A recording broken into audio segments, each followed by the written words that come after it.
Shalom Bapak Ibu dan Saudara-saudara yang terkasih dalam Tuhan kita Yesus Kristus. Selamat pagi, selamat beraktivitas untuk kita. Terlebih dahulu kita mendengarkan firman Tuhan untuk kita pada pagi hari ini, yang tertulis dalam kitab 1 Timotius pasal 1 ayat yang kelima. Demikianlah firman Tuhan.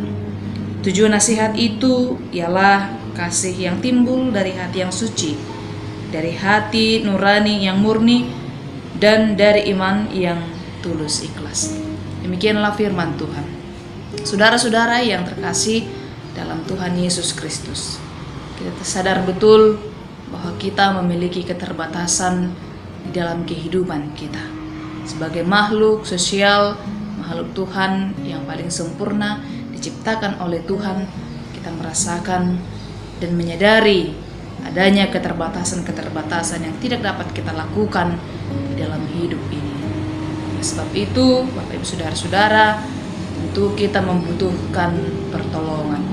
Tentu kita membutuhkan nasihat untuk dapat kita mampu menjalankan perjalanan hidup ini, untuk dapat menjalankan segala keputusan, kebijakan-kebijakan yang akan kita lakukan di dalam hidup.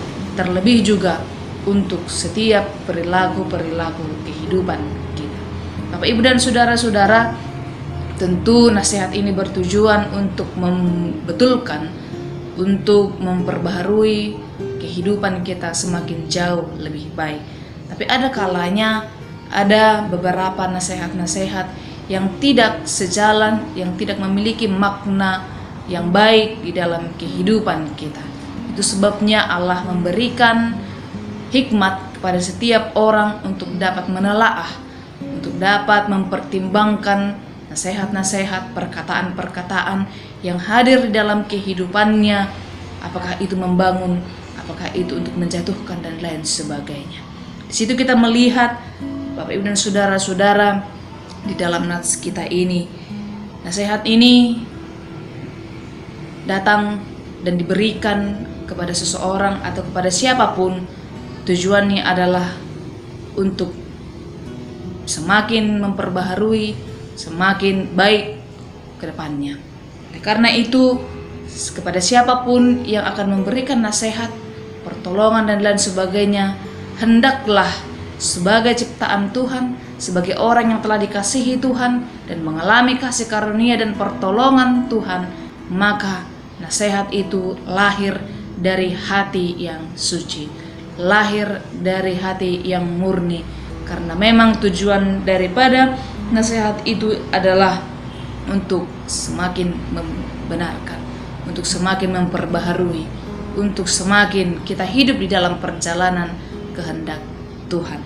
Karena itu Bapak Ibu dan Saudara-saudara yang dikasihi Tuhan, tidak banyak atau mungkin orang-orang yang kita alami di dalam perjalanan kehidupan ini yang mau mendengarkan nasihat, yang mau mendengarkan kritikan, yang mau mendengarkan saran.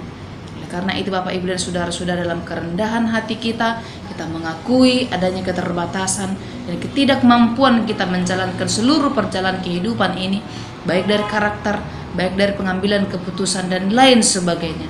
Oleh karena itu kita sangat membutuhkan itu, karena memang untuk semakin kita tahu dan paham betul bahwa kita memiliki keterbatasan yang tidak sempurna di dalam kehendak Tuhan.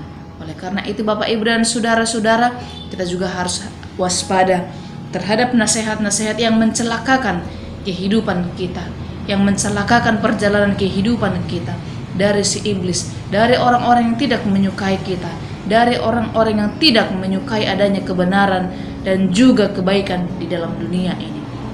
Oleh karena itu kita harus meminta pertolongan Roh Kudus, meminta hikmat dari Tuhan untuk kita tahu memilah mana yang membangun, mana yang akan membuat kita jauh lebih baik ke depannya. Sekalipun nasihat itu sakit menusuk ke dalam hati kita ketika kita ditegur, ketika kita dinasehati oleh karena perbuatan dan tingkah laku kita yang salah, maka alangkah lebih baiknya kita mensyukuri adanya orang yang cinta, adanya orang yang sayang kepada kita, untuk supaya kita lebih bisa berbenah diri, untuk memperbaiki diri untuk jauh lebih baik lagi. Bapak Ibu dan saudara-saudara yang dikasihi Tuhan, janganlah kita mau mengikuti ajaran-ajaran sesat yang dibawakan oleh dunia ini. Kita seturut dengan kemauan dunia ini, agar kita tetap berjalan dalam kehendak Tuhan, kita tetap berjalan di dalam rencana Tuhan di dalam kehidupan kita. Amin.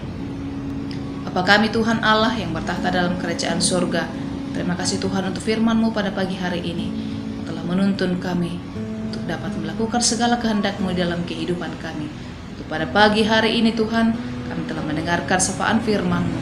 Kiranya Tuhan yang senantiasa beserta dengan kami, memberikan hikmat bagi kami, agar kami Tuhan dapat melakukan yang terbaik dalam perjalanan kehidupan kami, memperbaharui setiap perilaku karakter kami, demi untuk kebaikan kehidupan kami di masa yang akan datang. Terima kasih juga Tuhan untuk aktivitas kami pada pagi hari ini. Satu hari ini kami menyerahkan kehidupan kami ke dalam rencana kehendak Tuhan.